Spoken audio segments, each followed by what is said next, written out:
of the United States Court of Appeals for the Fourth Circuit. Oh yay, oh yay, oh yay. All persons having any manner form of business before the Honorable the United States Court of Appeals for the Fourth Circuit must give their attention, for the court is now sitting. God save the United States and this honorable court. Hey, all attorneys who are not participating in the first case, please stop your video and mute your microphones. Thank you. All right, thank you very much. We're ready to hear argument in our first case, which is Hirschfeld versus the Bureau of Alcohol, Tobacco, and Firearms. I will say that it is Friday afternoon. We have a long docket, so this is not our only case, so if you will keep that in mind as we're watching the clock. That said, Mr. Harding, we'll be glad to hear from you. Good afternoon, Your Honor, and may it please the court. My name is Elliot Harding, here on behalf of the appellants, Mr. Hirschfeld and Ms. Marshall, in a case presenting two primary issues before the court. The first is whether these young adult citizens have Second Amendment rights at all. And the second is whether those rights are infringed by the federal prohibition on their commercial access to the quintessential self-defense weapon, namely handguns and ammunition. Keeping in line with this court's two-step inquiry pursuant to United States against Chester, we will address first how the laws at issue do impose a burden on conduct falling within the scope of the Second Amendment, and then turn to the application of a means-end scrutiny, though we continue to encourage the court to apply text, history, and tradition analysis. Well, let me ask you some preliminary questions as we set the stage here. The district court ruled that the statute in question is facially valid. I do not observe from your briefing that you challenge that ruling. Your Honor, insofar as we maintain the same arguments that were presented before the district court, we do argue that they're not facially valid or valid as applied. And do you argue that specifically in your brief as to facial validity? We did not specifically challenge the finding regarding facial validity by name, but by reference, we're still presenting the same arguments that were presented in the district court level. And ultimately, if the court were to find them to still be facially valid, we would believe that they would be invalid from an as-applied challenge. All right. Are you bringing an as-applied challenge? Your Honor, we brought both challenges before the district court, and we've noted our objections to the court's findings into district court level, and we maintain those same arguments here before the circuit. Now, that being said, when considering the first step inquiry from Chester, the lower court adopted what we consider an erroneous holding from the Fifth Circuit's opinion in National Rifle Association against ATF. And it found that the Second Amendment simply does not apply to those between the ages of 18 and 21 years old, because those under 21 were considered minors at the time of ratification. Notably, this decision was a class-based decision or a status-based decision, rather than a distinction based on the class of firearm at issue, such as this court considered in Colby against Hogan, or due to the conduct itself, that being a commercial transaction. Just for clarification, I'm trying to understand if we're talking about a facial challenge or an as-applied challenge, and I'm just reflecting on it. And it seems to me that I don't recall there being a record to develop the facts that would relate to the plaintiff's rights. There was no trial, no discovery. So how is it you can maintain an as-applied challenge before us, or that there is one? Your Honor, the lower court granted the defendants, the government's motion to dismiss.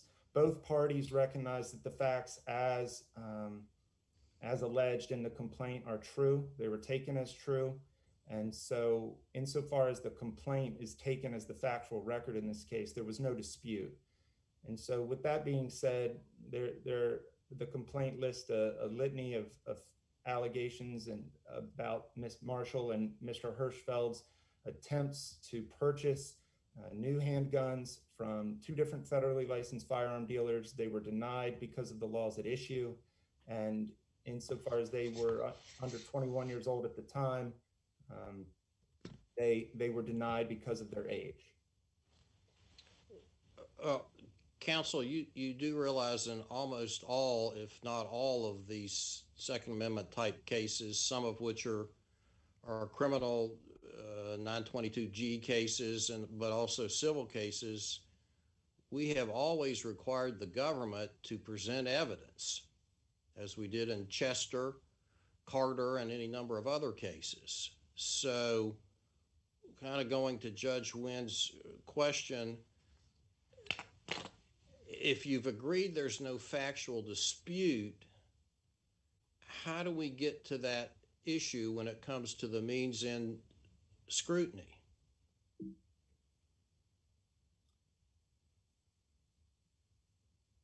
Well, insofar as the lower court did take some findings of, you'll note there are some findings of fact insofar as the record developed from the amici parties presented some facts at argument in trial court. They were referenced in the lower court's opinion. And from our purposes, we're going, and hence the facial challenge as well. On its face, we find that these are going to be unconstitutional, and they are unconstitutional laws as applied to our Judge Richardson has a question. Yeah, counsel, whatever we call this, and I find some confusion in our case law in the Second Amendment context between facial and as applied challenges. But if we get to, and we're sort of jumping now, I think, to the second part of your argument, if we get to an intermediate scrutiny analysis, sort of accept that as a premise, you agree that the government bears the burden of establishing that there is a valid government interest and that there's an adequate fit. Yes, Your Honor. And so, and the district court below addressed that and sort of considered both the interest and the fit, and gave the government both knew that that was what was happening and had every opportunity to present whatever evidence the government chose to introduce to defend the law that's before the district court. Yes, Your Honor. Yes. And so we're in the same spot, right, where the government has had an opportunity to meet its burden, and we can talk about whether it did or did not, but that's the burden, and then we are now trying to figure out who wins, but not a question of whether the government, had a burden and whether it complied or didn't comply with the procedural obligation to address it. Yes, Your Honor. Yes. And with that being said, if the court is inclined to go into that second step at this time, now when you say second step, just to clarify where Judge Richardson just took us, we're talking Chester here. Yes, Your Honor. But you do have a first step there, and trial court did have an opinion on that too. Yes, Your Honor. And so if the court's inclined to continue with that first step, which is where we were starting, we will note that the finding here, the issue here, isn't whether or not the conduct or the firearm itself is protected by the Second Amendment. Here we're talking about handguns, which have been deemed the quintessential self-defense weapon. This court's en banc decision in Colby against Hogan put semi-automatic rifles and higher-powered weapons outside of the scope of the Second Amendment and relied on that Heller finding regarding handguns. And so here it's not the firearm and it's not the conduct, but the court relied on the Fifth Circuit's opinion, finding that the classification, a class-based decision here, is what took our clients outside of the scope of the Second Amendment. And be honest with the court, that's a very extreme finding, to find that a fundamental liberty as protected by the Bill of Rights does not apply to adult citizens, law-abiding, able-minded adult citizens, to find that a constitutional liberty just does not apply at all. And so with that being said, that not only is that against precedent of the Supreme Court and this circuit— Does it make a difference that it has to be adult? For our purposes, we believe it does, Your Honor. I'm trying to understand the connection with the adult. Could it be a 16, 17-year-old from a constitutional perspective, if you're going back into at least the historical aspect of it, Well, there's no way in 1791 I wouldn't think that it made a difference. Well, we make that argument. I mean, insofar as we're not arguing on behalf of minors here today, we do concede that these individuals would have been considered minors at the time of ratification.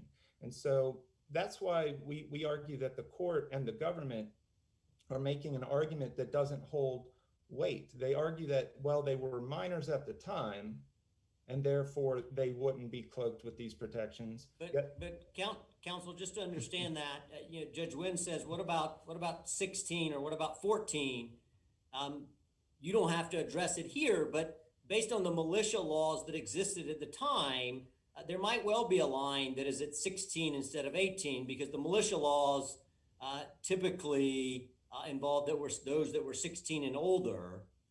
And so potentially, although we don't have to address it here, it might be 16, it might be 18. There may be lines that exist there, but you're not challenging those questions. Correct, Your Honor. We're not arguing for anything below 18. I will state that, and that's for some very. And you don't have standing to challenge anything below 18 because you don't have a client that's below 18.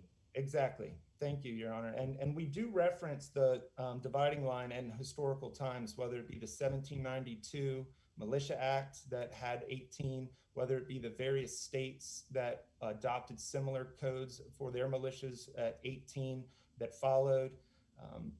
We would argue that the government's reference and the court's reference to 21 years old is erroneous. Not to mention adulthood has changed since these laws have passed. And that goes to the fundamental issue here that the government— Mr. Harding, let me make sure, as I hear you, you are making two claims, either of which would get you where you need to go. One is that from a class perspective, you're looking at founding era protections for a certain group of citizens, which you, as I understand it, you would say would now include 18 to 21-year-olds, which it arguably did not because of the age of majority at that time, but it does now. But separately, I take it you're arguing that in the founding era, there was no prohibition on 18 to 21-year-olds possessing or acquiring a firearm, a handgun. Yes, Your Honor. The first and those are two separate arguments. Yes, Your Honor. Yes. And just to follow, to make sure I'm following that, is the one is that things have changed. I get that one. And the second is that what was a minor or what was a child is not an abstract idea. It depends upon the right that's being discussed. And so in our current day, minor may mean less than 18 to buy cigarettes, but it means less than 21 to buy alcohol. And similarly, at the time of the founding, your argument, as I understand it, is that firearm possession, whatever you say generally about who a minor was or wasn't, that firearm possession was permitted by those that were under the age of 21, whatever title was otherwise assigned to them. Yes, Your Honor, absolutely. Two different arguments there. And one final point here is if the founders wanted to include an age limit on the Second Amendment, the founders knew how to do so. They included such limits in the body of the Constitution regarding 25 to run for office for the House, 30 to run for office for the Senate, 35 to become a president. And additionally, after that, the people, if they want to apply an age threshold via a later amendment, they know how to do so, as seen in the 26. You know what makes this so interesting is when we get beyond the language of what the actual Constitution says, or in the instance of a statute, start delving into what the founders thought. There's not a whole lot of folks out there that really know it is where is that source, but we kind of throw these things out. We know little things about militia age. We know those things. We kind of kick that in here and there. But even in this case, before you even get to the second part of this Chester test, we've got to deal with host tests for the long-standing conditions and the qualifications on the commercial sale of this firearm. I mean, that there's a first step. I think that's significant. even before you get to this more amorphous animal that's been created out here that really delves into all kinds of history. I mean, constitutional history, I guess it would be, in terms of what they thought and what they believed and where you get that source from. I mean, and I realize that's where we've gone. That's why Judge Richardson started out, this is muddled. It certainly is muddled for me from that perspective. But don't we have to talk about Horsford test first? I mean, it's clearly something that's been traditional, something that's been long-standing here in terms of the qualifications on the sale of commercial firearms. Don't you think? Insofar as the court's asking whether or not these are long-standing prohibitions, we would argue— No, I'm not asking that question. I'm asking you, don't we have to deal with that Horsford test for long-standing? Not whether or not I believe it or not, but that test is there. That the long-standing conditions and qualifications on the commercial sale of firearms. Not a question whether or not I believe it. I'm just saying that test is right there.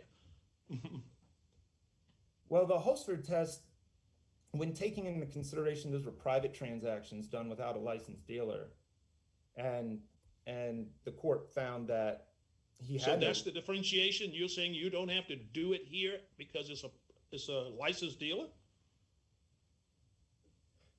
No, I'm just recognizing a materially distinguishing factor as it related to that case. If you take that case and the test that the court's referencing now and put it in a context with the laws at issue here,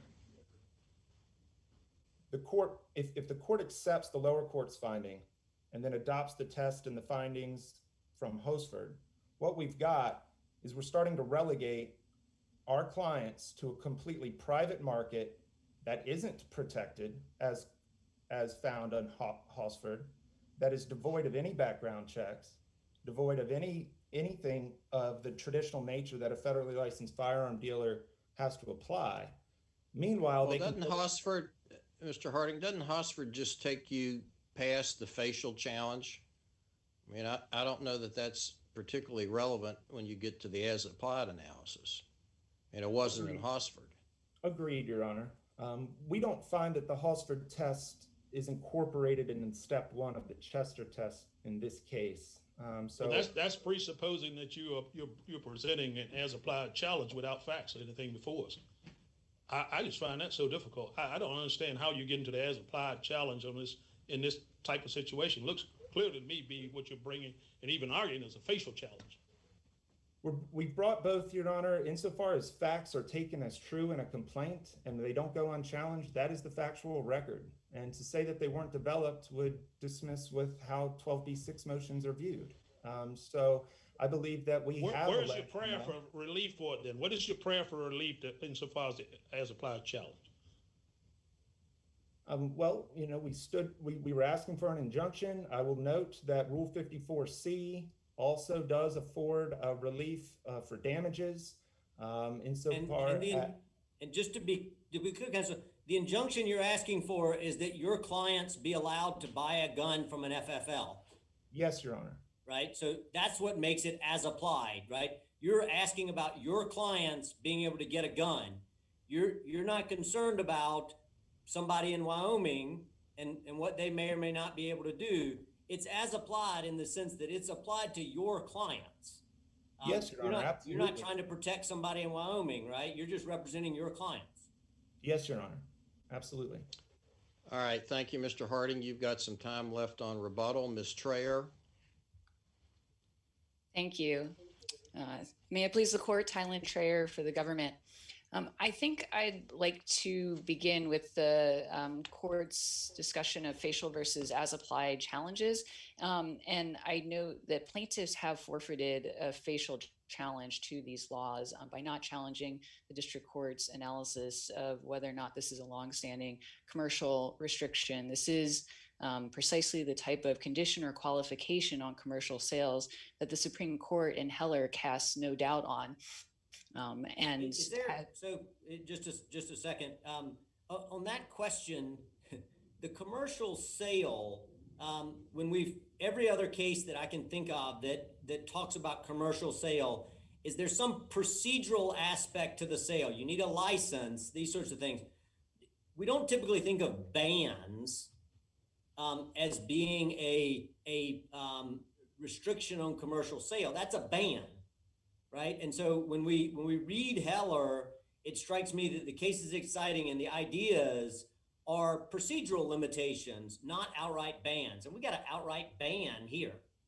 Well, respectfully, this isn't an outright ban because, as plaintiffs acknowledge, they are not prevented from acquiring a handgun. This is simply a regulation of the commercial sale of certain firearms, including handguns, by federally licensed dealers. But plaintiffs are, of course, one plaintiff now has aged out of the restriction, but the other plaintiff is free through private sales, through going to a gun show, to acquire a handgun. And so that's very, very different from a total ban and very different from the type of ban that was at issue. Basically, they can get them just about any other way out there. You can get them as gifts. You get, it's incredible in terms of the ways in which you can get a handgun. It's just this particular way they are not allowed to do it. That's correct, Judge Wynn. And as the legislative history reveals, Congress intended that this would be, at most a minor inconvenience, that minor children would be able to learn under the supervision and control of their parents proper usage of a particularly dangerous form of firearm, here the handgun, which the legislative history exhaustively documents was disproportionately responsible for a large portion of the commission of very serious crimes by a demographic that... Counsel, can I ask the question, going back to Judge Wynn's question on Hosford? In Hosford, we credited the government's justification that they needed to push people into licensed dealers in order to protect the public safety. And so that's the justification that the chief in Hosford credited the government with. And yet you show up and say, in essence, no, Hosford got it backwards. We can protect public safety by pushing people out of the federally licensed procedure. I have a difficult time understanding how you can make both of those arguments. It seems like to me, Hosford tells us that your argument is at least meritless, if not disingenuous. No, I very much disagree respectfully, Judge Richardson. I think if there are multiple avenues of a particular demographic being able to acquire handguns that they go on to misuse, that they can't be trusted to responsibly use and therefore engage in violent crime with those handguns, if there's multiple avenues available to them and the government lawfully restricts one of those avenues, then I think it stands to reason that is still getting at the underlying purpose behind the federal That doesn't restriction. respond to the argument, right? Hosford says the government's interest is pushing people into a regulated system. That's going to create more safety, right? And that seems like a reasonable position. And it's the one that our court adopted. And your argument is, as I understand it, is pushing people away from the regulated system and into the unregulated system is going to provide for more safety. And those two arguments seem inconsistent. And your response is, oh yeah, but we can just do what we want, doesn't seem very satisfactory. No, and I just want to clarify, our position is not to push individuals outside of the federal gun restrictions that exist. What's at issue here is a narrow regulation on one aspect of the commercial sale of firearms. And it is lawful because, as I know we haven't discussed much of the history and tradition analysis, but there's overwhelming historical evidence that this restriction accords with how the Second Amendment right was always understood, dating back to the time of the founding. But I want you to get to that too, but before you go to that, is there any suggestion that the law as you've adopted it, if you have a prior conviction or you're using drugs or you're mentally ill or you're under indictment, right? If you're 19, all of those things prohibit you from buying from an FFL already. And so the law here, as you've got it, seems to be directly designed to push, to affect only law-abiding 18 to 21-year-olds and to push them outside of the FFL process. Tell me why I'm misinterpreting what this law effectively does. Well, as this court has held and the Supreme Court in Heller, the Second Amendment right is not an absolute one. It is one that extends to both law-abiding and responsible citizens. And so while one part of that phrase might more appropriately apply to felons in the context of 922G1, the court went out of its way to emphasize that the right historically has also belonged to responsible citizens. And of course, we've discussed the legislative history here and the number of reasons why Congress had good reason to understand that minor children could not responsibly be trusted to responsibly handle firearms. And again, that accords with a long historical tradition dating back to the founding era on restrictions on the acquisition and use of firearms. Well, why don't you tell us about those restrictions, if you would? What's your evidence that in the founding era, 18 to 20-year-olds could not only possess, but could purchase handguns whenever they wanted? As well, as the Fifth Circuit concluded, the historical evidence is overwhelming when you're looking at all of the types of historical evidence that the Supreme Court relied on in Heller when we're looking to state legislation. Tell us what that is. I know that's what the Fifth Circuit said, but I don't recall them identifying any historical evidence that in 1791 a 19-year-old couldn't go anywhere and purchase a handgun perfectly lawfully. Well, I know that respectfully, I disagree. The Fifth Circuit and the First Circuit in the Renee case that involves a slightly different restriction on juveniles, but they all refer to a host of historical evidence. I know my friend on the other side seeks to rely on state and federal militia laws offensively, but actually, I think that's very important evidence only supporting our position that a number of states restricted the age at which individuals could enroll in the militia to the age of 21. And I guess in particular, if you look at Pennsylvania, as Benjamin Franklin noted. Right. But tell us what founding era statute or ordinance prohibited a 20-year-old from purchasing a handgun. Well, there's not an exact historical analog, but that's also not required, as the Fifth Circuit noted, and that's not what the Supreme Court has required in Heller. It may not be the Seventh Circuit in scoring, again, the Fifth Circuit in the NRA case. There may not be an exact replicate state law or federal law back in the founding era, but what we can do is look to a post-ratification commentary, legislation, pre and post Civil War commentators and laws. What's the best example or the best piece of evidence that you want us to use by analogy to argue that a 19-year-old would have been viewed as outside the realm of the Second Amendment? Can you give me the two or three things that you think are actually helpful? Maybe list them and then you can talk about them. Sure, I'd be happy to. As my friend on the other side noted, there's no dispute that, first of all, that 21 was the age of minority. That's according to Blackstone, well accepted in England. But that's got to be by reference to something, right? I mean, that's the same. That's the example of you're a minority for buying alcohol at 21, but you're a minority for buying cigarettes at 18. You're a minority for driving at 16. Yeah, I mean, by minority, it has to be by reference to something.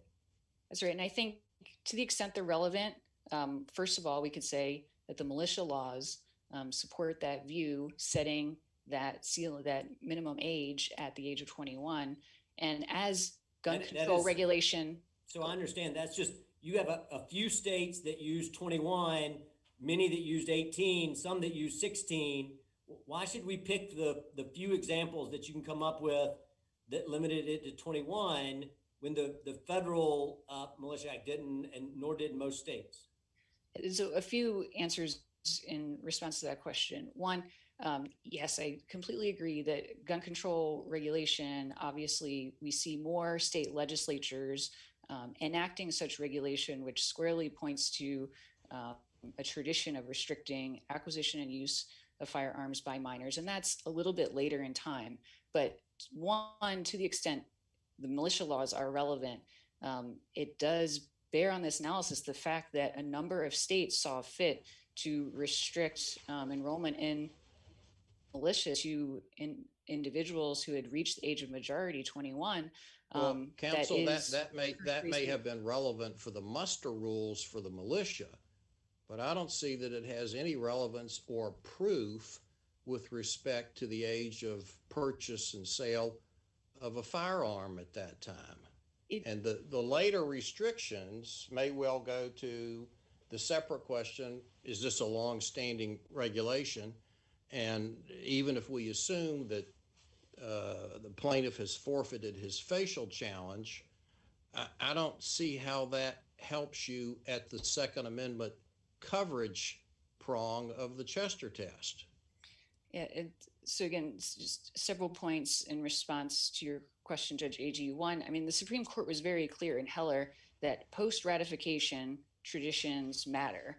And with respect to the later in time legislation adopted by the states that all, many of which restricted the acquisition of firearms to the age of 21, the widespread adoption of a certain type of regulation, the Supreme Court explained in Heller, even after the founding, this creates a strong presumption that the regulation is constitutional. And that's because you have individuals in that post-ratification period who are acting on, they're acting on, and we can glean from those pieces of historical evidence what was always understood to be the Second Amendment right at the time of the founding. And so that evidence is very persuasive. I think I just want to take a step back too and say that I don't think we need to rely on militia laws exclusively. I think there's a very big assumption baked in there that the Second Amendment right is coextensive with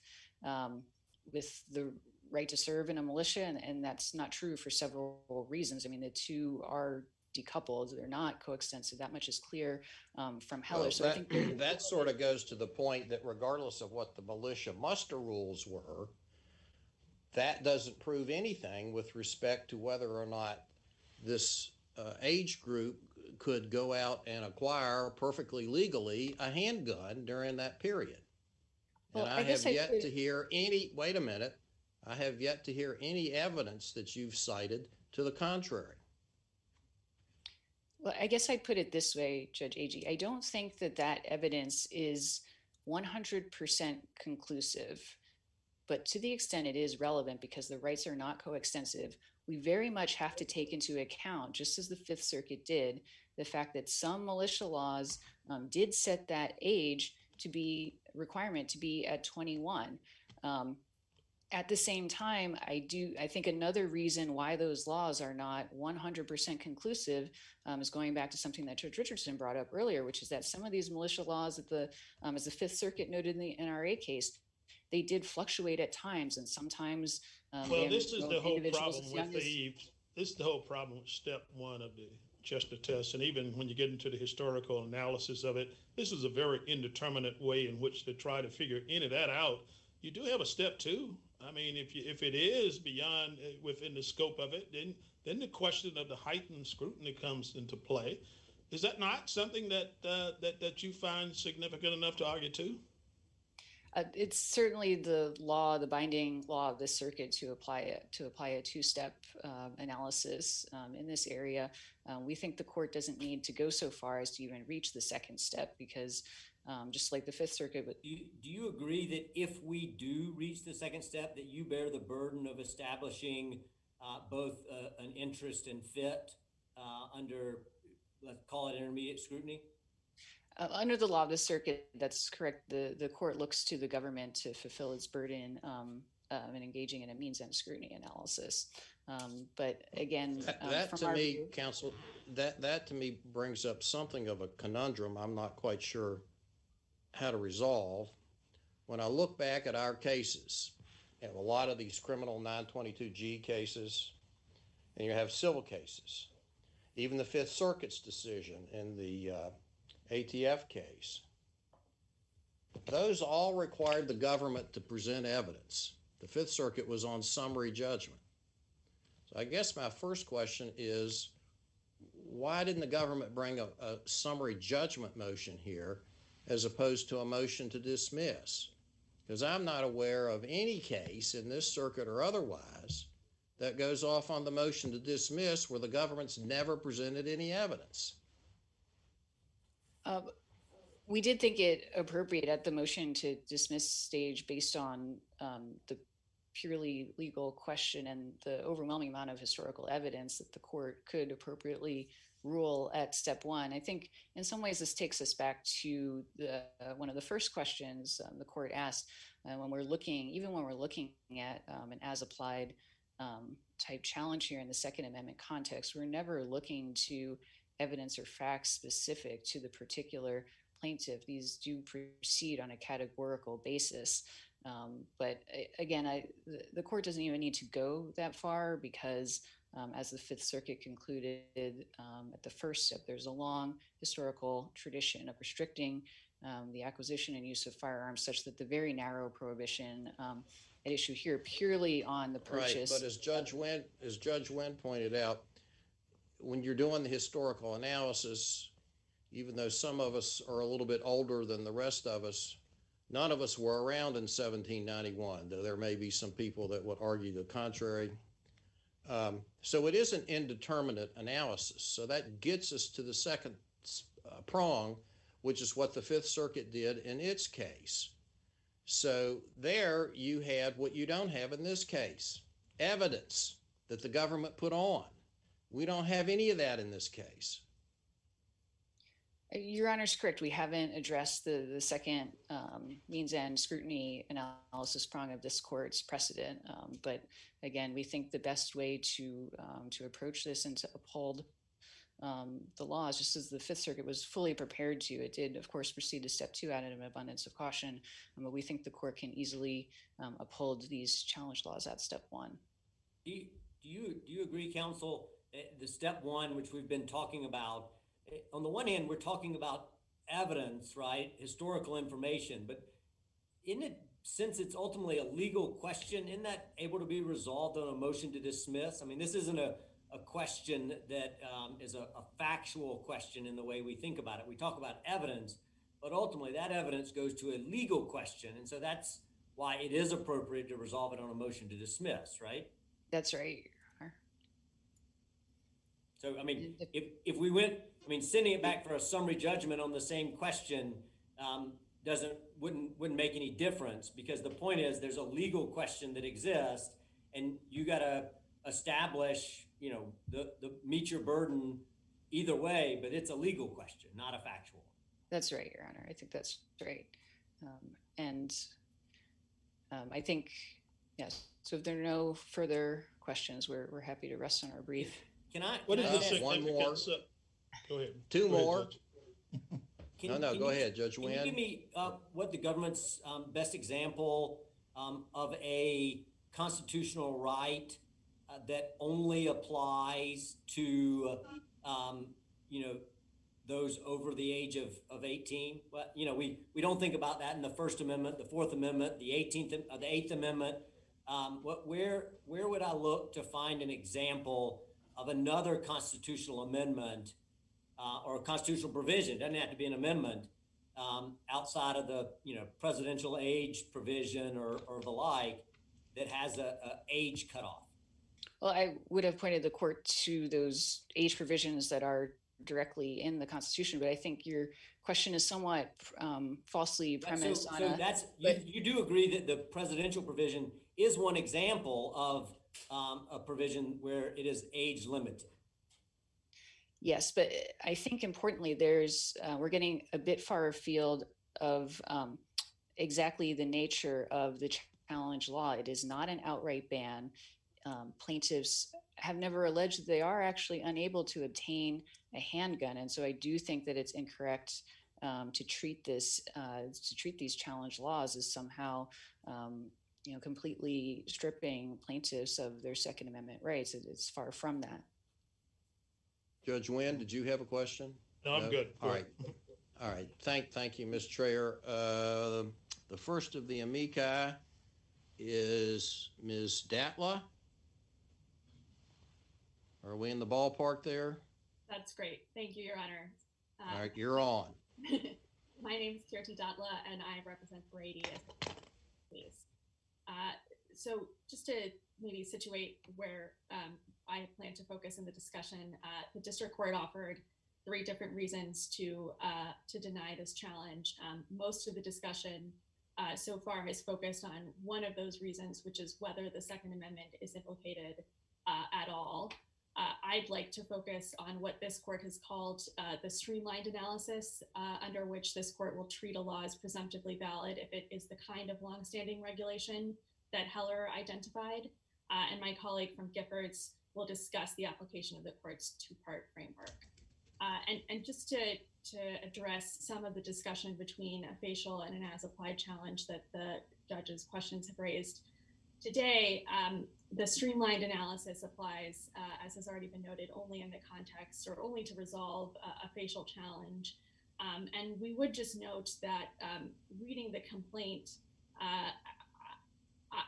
you might be surprised to hear that this is an as-applied challenge. And you might also be surprised reading the briefing below and the appellant's brief here, only because— But you sort of touched on where I was going with it. I am somewhat surprised to see this as an as-applied challenge, but I'm always open to learning. And so tell me, what is it makes it, from your view, I mean, what makes it an as-applied challenge here based upon what we have before us and based upon the allegations? I think there's 2 ways to look at it. Either this case was brought at, not identified as a facial challenge, and you might think that looking at the relief that's sought at JA 16 through 17, which is, again, the defendants as a whole, it doesn't mention the or you might think— Sorry, say that one more time. Say that again. I couldn't hear your last sentence. I apologize. I'll speak up. So I think there are 2 ways to think about this. And we as an amici, recognize that we're not parties and fully understand that. But I think one way to think about it is this is a facial challenge because the plaintiff sought relief at JA 16 through 17. That's the relief sought that applies to everyone and enjoins the defendants from enforcing this law. The other way to think about it, which I don't want to tread on my colleagues' time next, is that this is a very weak as-applied challenge because there are no allegations about how these plaintiffs are prohibited from accessing a handgun. So just having set the stage that way, I would like to address the— But can I ask a different way? So it seems when you read our cases, and I'll concede they're not a model of clarity, we seem to suggest that there are, in essence, 2 kinds of as-applied challenges in this context. One of which is not at issue here, is that even though the law is generally valid, it can't apply against me because I'm unique in some way. And that's never been permitted or it's never succeeded, but at least some of our cases seem to suggest that's a possibility. But then there's a second set of as-applied challenges, which we see courts addressing, which is an individual saying, based on the record, that I should be able to buy a gun, and doing that on a sort of not facial, in the sense that a facial challenge is limited to the idea that there is nobody against whom this could ever be applied, and that's a very high bar. But as applied just says, listen, given what I've got, here's who I am. I'm not otherwise a felon. I'm not otherwise prohibited.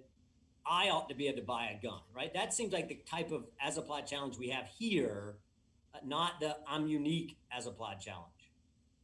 So I think all we have to say on this front is that the type of challenge Your Honor just discussed in the context of, for example, a felon in possession law would be somebody saying the specific statute or type of statute that I violated that happens to be a felony doesn't correspond to the kind of risk that's that the statute is identified to address. And there's nothing analogous to that kind of argument here, which maybe would be something like my brain is more fully developed than a normal 18-year-old. I just have a really hard time understanding what those allegations would look like here.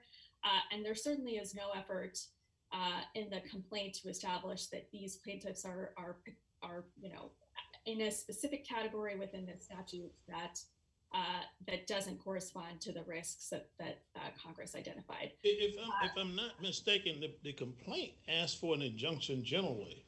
I'm not sure there's a specific indication of injunctive relief for either of these plaintiffs. Not that it has to take the notion of the first example that Judge Richardson gave, but at least you got to say something that applies to you as opposed to generally. That's our understanding too, Your Honor. I fully recognize I'm over my time. If I could just Sure. That's the case for considering this a longstanding regulation that regulates the commercial sale of arms. So the way the courts have defined the word longstanding, the way it shakes out in the cases is by requiring. The first is a hook in the founding era, and I don't read the cases to require what the questions here have asked for, which is a specific statute on point from the founding era. And the reason I think that the courts have not required that is because there was, for example, no such statute for felons or no such statute for those who are mentally ill. And the court in Heller had no problem identifying those as longstanding. So what is required in the founding era is some higher level of generality, is some regulation of the kind that we have here. And here we have that because, as this court said in Carter, the Second Amendment right has always recognized and accommodated limitations for a person perceived to be dangerous. The second requirement that courts have articulated is a requirement that the particular type of law at issue have some historical basis, even if it doesn't date back to the founding. And here, as laid out extensively at JA 51 through 71, the statutes that the government collected, these statutes do. As early as 1856, Alabama and Tennessee specifically prohibited the sale or gift or loan of a pistol to a minor, so a handgun to a minor. And by 1897, 19 states. Isn't it fair to say at that point the Second Amendment didn't apply against the states? So why would we think that's like a useful data point? I mean, there's no suggestion in the 1850s that the Second Amendment applied as against the states. And so the states were, of course, free to do whatever they chose to do. Why does that help us give any insight into the Second Amendment? So the pre-ratification examples, the two statutes, Alabama and Tennessee, I think are helpful for the reason the government explained today, which is we still consider post-amendment evidence as evidence of the tradition. But after ratification, right? But we consider it as relevant because it suggests that what we're doing is consistent with the Constitution. But everybody would have known in 1850s that the state could enact whatever. I mean, they could just ban guns, right? I mean, at least without violating the Second Amendment.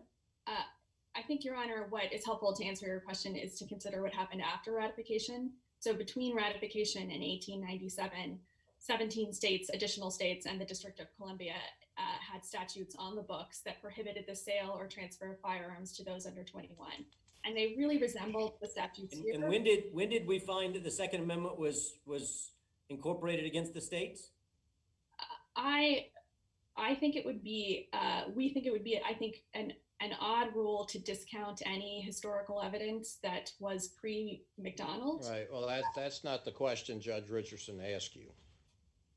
I'm sorry, then I must have misunderstood. I'm good. I know we're way over You're time. done?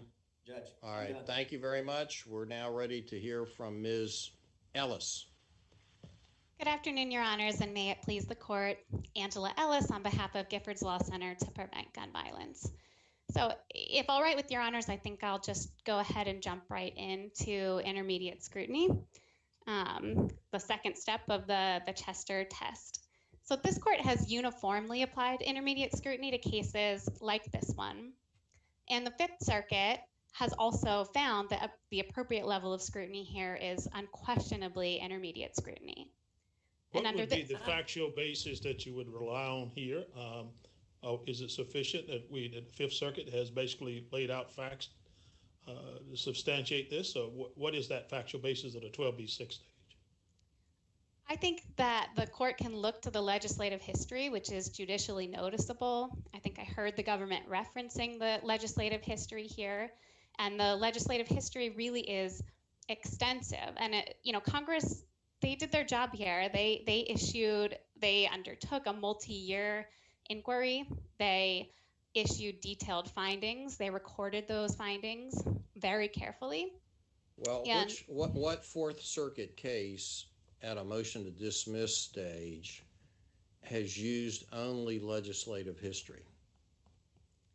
Well, I'm not aware of a case relying solely on legislative history. Although I think, Your Honor, in these means and tests that, or relying on it just as a matter of judicial notice. But I think it would be a strange result, Your Honor, to sort of allow the parties to circumvent the case, Ms. Ellis? What about the case? And I apologize, I don't have it in front of me.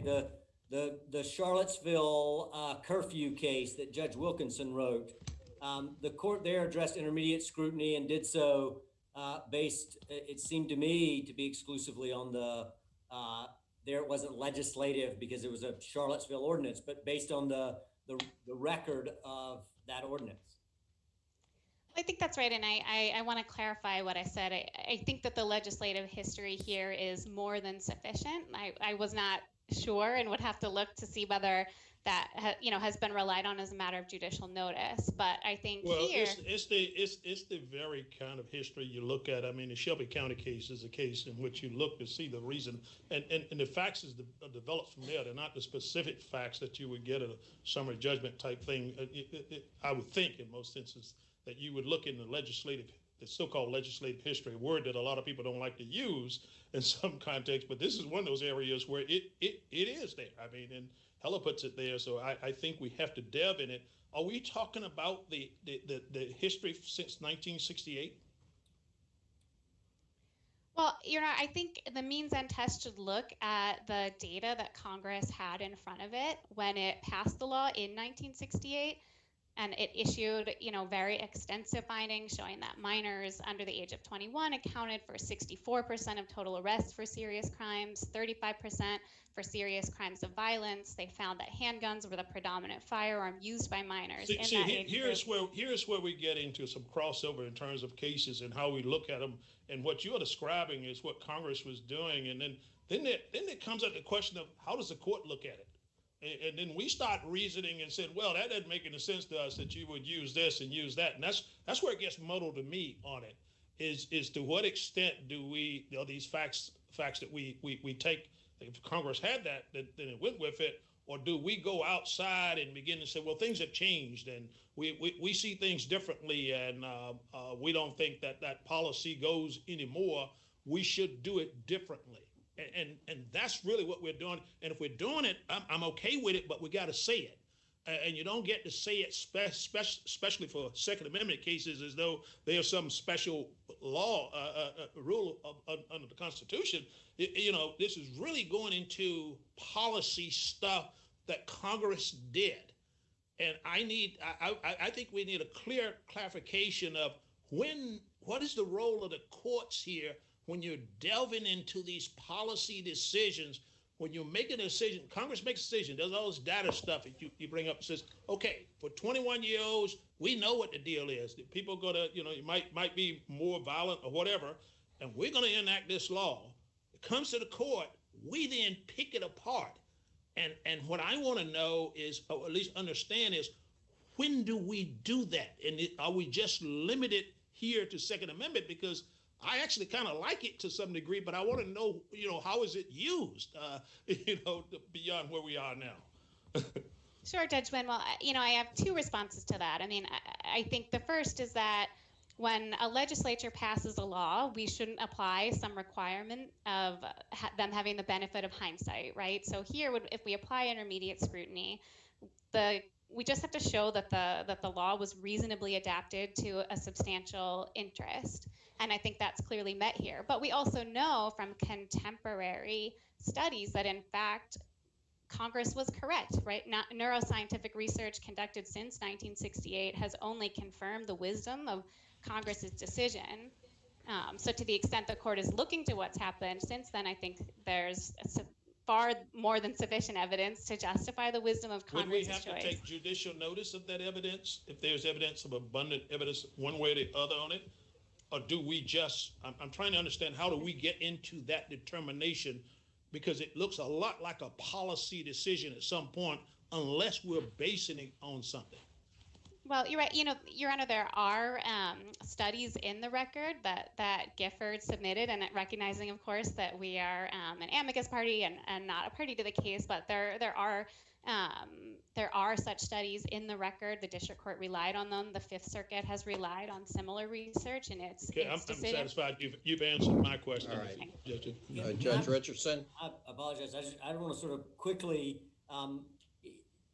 would it be different here if you had all the same studies and legislative background, but instead of 18 to 21, it was men? So assume for me that men commit, 85% of all violent crime, and otherwise we have similar type statistics. With the same analysis, and I want to try to do this relatively briefly, would the same analysis apply? Well, I will try to answer that quickly. I mean, I think, Judge Richardson, that it may be that the Second Amendment analysis would be okay, but I would imagine that you would face another equal protection challenge based on equal protection also is intermediate scrutiny, right? So I don't know why, but okay, fine. So help me understand then, and this is the last part of this, is why that squares with Craig versus Boren, right? Where the Supreme Court said, the disproportionate drunk driving by young men is simply not a reasonable fit to outlaw young men from drinking, right? And that looks an awful lot like what we have here, right? That 18 to 21-year-olds, let's assume, disproportionately commit handgun violence.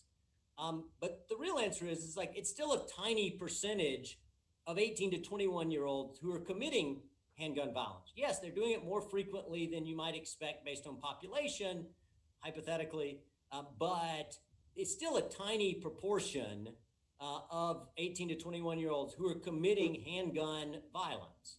And that's exactly, it strikes me, what Craig v. Boren says doesn't pass intermediate scrutiny. So help me understand how I get around Craig v. Boren. Well, I do think there's an important. Try to be brief. Yeah, sure. The Sorry, quick Judge. answer, I think, no, of course. Thank you for the question. I mean, the quick answer, I think, is that a burden based on sex would be far more severe than a burden based on age, because we all know that everyone who's 18 to 20 years old will quickly age out of this restriction. And so I think, and we know that the court has permitted age-based restrictions in other contexts. So, that's one distinguishing point I think we should keep in mind. All right. Thank you, Ms. Ellis. Mr. Harding, you have some rebuttal time. Yes, Your Honor. I just want to cover a few things that have come up quickly. First of all, insofar as the pleading and the complaint is concerned, I mentioned Rule 54C already regarding Mr. Hirschfeld having aged out. I'll just quote for the court: final judgment should grant the relief to which each party is entitled, even if the party has not demanded that relief in its pleadings. So insofar as it may not have been as specific or explicit as necessary to do the as applied versus facial considerations in the prayer for relief, we will rely on 54C for this case to proceed in several ways. I'll also note that the references to 21 years old in the militia are wrong. And footnote 4 on page 16 of the opening brief, every single state after the Second Amendment was ratified adopted a militia clause with 18 years old. And I'll note that they were required to have their own firearms. Insofar as we talk about long-standing prohibitions, when we talk about felons or the mentally ill, I'll note that all of those come with an individualized assessment prior to falling into the status that follow through due process. This is the only type of classification where the person in the class hasn't done anything on their own to fall into it, and no due process applied. Oh, Judge Richardson? That's not true for illegal drug users or illegal aliens, is it? Insofar as drug users are concerned, they'd still have to be found to have engaged in that conduct. And as far as illegal aliens, but your guy has to be found to be under 21, right? So that's not an individualized finding, is it? Well, it would be, so our due process is going to attach to that. I mean, you're correct. My guy does have to be a certain age, but the drug use is an act that, and drug use is typically considered under a state act, meaning, yes, there are certain states where an FFL can't sell it to someone that may be an alcohol abuser, such as Maryland, or an illegal illicit drug user. But those are more state-based restrictions that tie in with the FFLs. But generally, they still have to have been found through some means of due process. And in this type of a situation, it's not an individualized assessment. Every other historical class-based restriction that doesn't require that has been struck down or would be struck down. The court mentioned men. Obviously, in the past, there were restrictions on race, ethnicity, religion, Catholics, things of these nature would all be struck down today. The only thing at the time that could be similar would be the loyalty tests back then. And it was taking away the rights of 18-year-olds and above who didn't pass the loyalty test, which inherently recognizes that 18-year-olds had the right to the Second Amendment. All right. Thank you very much, Mr. Harding. And thank you to all counsel for your arguments today. As you know, in the Fourth Circuit, it's our tradition to come down and greet you personally, which we can't do. So consider this your virtual handshake by the panel. And with that, we will take a very short recess and come back and take up our next case.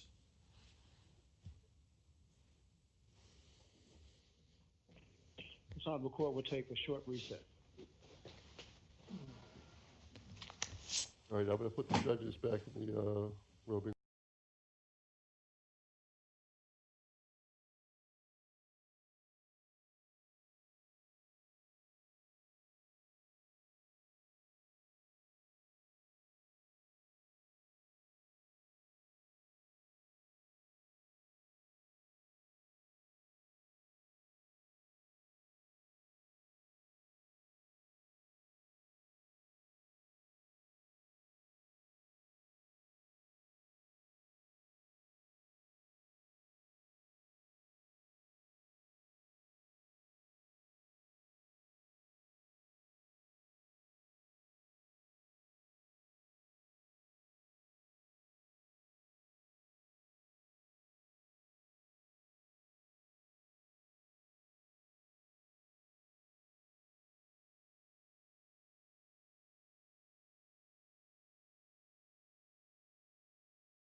Honorable, the judges of the United States Court of Appeals for the Fourth Circuit. Thank you, and welcome to the Fourth Circuit. We'll now hear argument in our case of United States versus Cabrera. And I'll simply remind you, it is Friday afternoon, and you are not the only case on our docket. So with that, Ms. Costner. Thank you, Your Honors. Good afternoon. May it please the court. My name is Lisa Costner, and I practice here in the Middle District of North Carolina, and I'm here today representing the appellant Jose Armando Cabrera. In 2018, Mr. Cabrera was indicted along with 6 co-defendants in a 15-count indictment. He was charged in count 1 with conspiracy to distribute 500 grams or more of methamphetamine, and in count 15 with possession with intent to distribute methamphetamine. Mr. Cabrera pled guilty to the conspiracy count 1. And in the pre-sentence report, which was prepared, Mr. Cabrera was given a 2-level enhancement for possessing a firearm pursuant to 2D 1.1B1. Mr. Cabrera filed an objection, and the objection was overruled by the court at sentencing. In the brief that we filed, we raised one issue, and that was whether the district court erred in applying the 2-level increase pursuant to 2D 1.1B1 for possession of the dangerous weapon.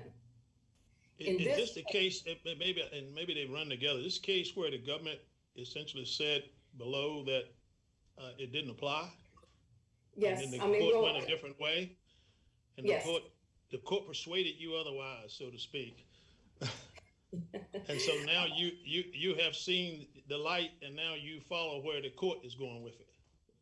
Can you tell me why the government would have said from the initial step that it did not apply? I'm sorry, you're asking me this, Your Honor, not Mr. Joseph. Why the government? I do have it a little mixed up. So that's a question, but that's why I saw him kind of turn around in his chair when I said it there. I should have recognized your face as to what your role is. But you are going to answer that question, at least from the perspective of the defendant. Why it does not apply. Yes, Your Honor, that is my argument as to why it does not apply. Please proceed. Yes, I do concur that at sentencing, the government didn't stated it did not apply. And then, as you said, the court engaged in a dialogue. The weapon that was that the district court found supported the enhancement was discovered in an unrelated incident that occurred in April of 2018, which took place in Morrow County, Georgia. And on that occasion, Mr. Cabrera was involved in a car accident. He apparently fell asleep at the wheel and crossed the lane. So, you know, I think we got these facts good. We could probably go straight to it. What I'm trying to understand, at least from this, I know, you know, when you look at the guidelines here, this language is pretty direct. And it seems to me where we've gone with it is beyond at least the language of the guidelines, which I'm not saying you couldn't do, but the court has there have been some cases to sort of extend it beyond being present at here at this offense, where particularly in a conspiracy case or in a better type situation. And so when I look at what happened in Georgia and what happened here, I mean, where was the district court going, and what is your argument there in terms of the connectivity or the relevance of that to the gun there as to here? My argument is there was no connectivity, and that's... Yeah, I'm just trying to get you to go directly to it, because I think we understand the facts. Well, and I think it's fact-driven, though, Your Honor, in that when you look at the facts of the case and what was discovered in terms of the search, the weapon is in a book bag. There is marijuana in the book bag. There is money, a substantial sum of money in the book bag. There's this folder with the birth certificate, the passport, and this note that seems to have some type of delivery instruction, if that's the inference you want to give it. There's no date on the note. There's no time on the note. There was no evidence presented that meth was to be delivered at that address. No evidence was developed about that address as being a place where Mr. Cabrera went or delivered meth or picked up meth or anything like that. So our argument was that the government did not prove that Mr. Cabrera possessed this weapon on this date in connection with the conspiracy to distribute meth, the offense to which he pled guilty. There's nothing about that search of the car, anything that was found in the car that I think gives that connection to the offense to which Mr. Cabrera was convicted. And that was our argument.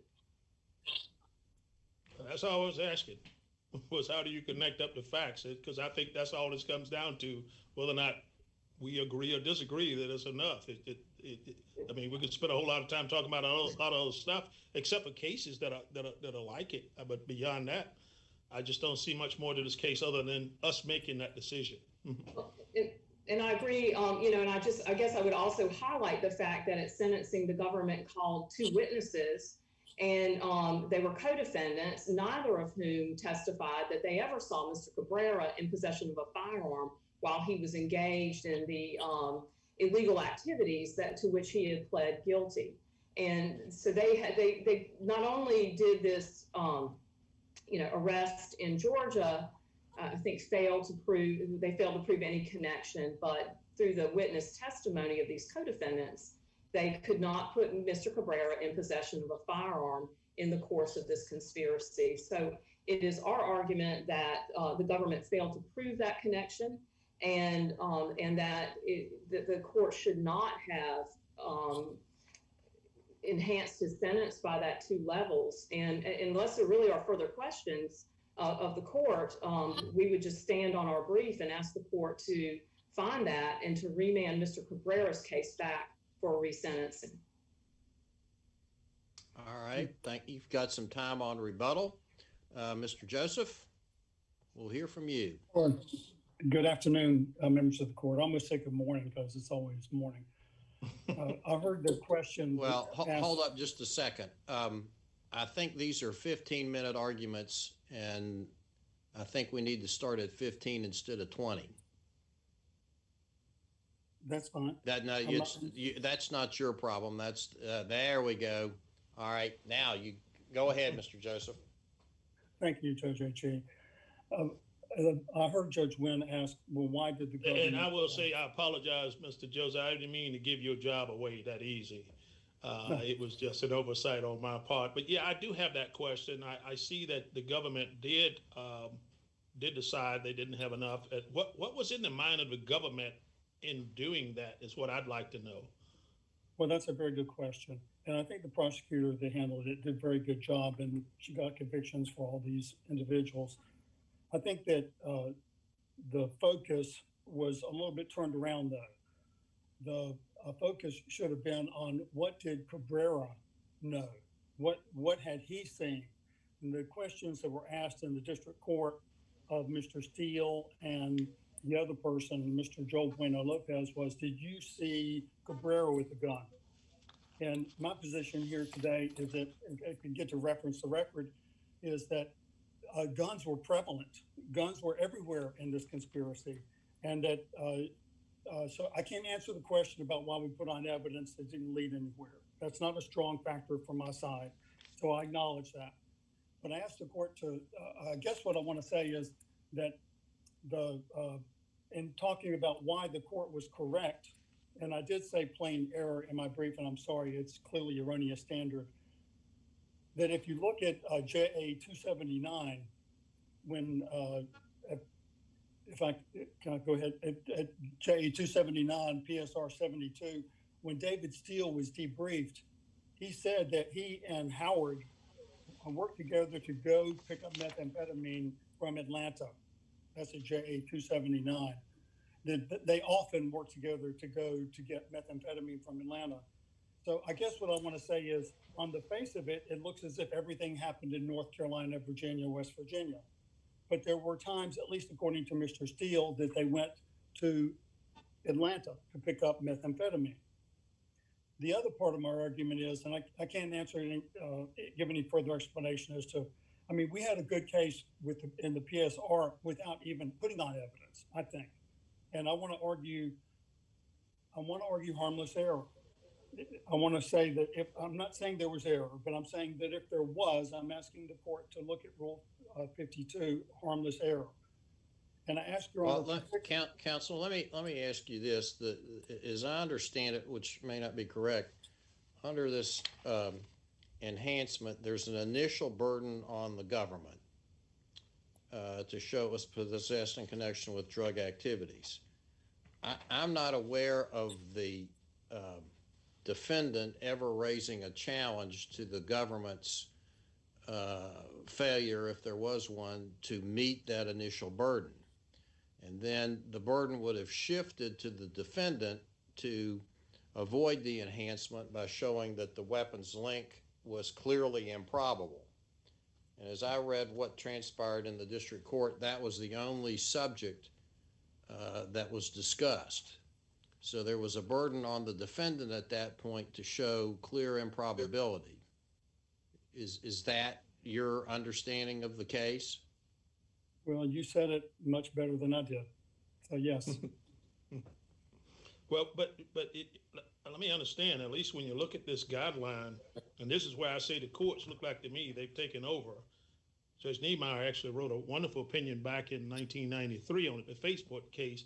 Seems to sort of, I mean, I would agree with that case. I think it gets it right, but he said even that case was close. But when you're looking at a case like this, the first burden is to show that this guideline says present. It doesn't say somewhere else. It says present. And then it shifts to the defendant, which makes sense in the guidelines that if a gun is present, then you give the defendant a chance to show the improbability of it being of a present gun. But when you separate it out and make it two different things, it can be present or it can be somewhere else. And then he's got to show it's clearly improbable. That, to me, that's completely shifting things around. I don't think the guidelines ever made it to go that far, and which is probably why the government went the way it went in the first instance on this case. So when you deal with that first thing of the presence of a gun, that would be enough. Then it shifts it over to the defendant. But you don't have a presence of a gun here. You have a gun in which you're trying to show it is connected to it from another place.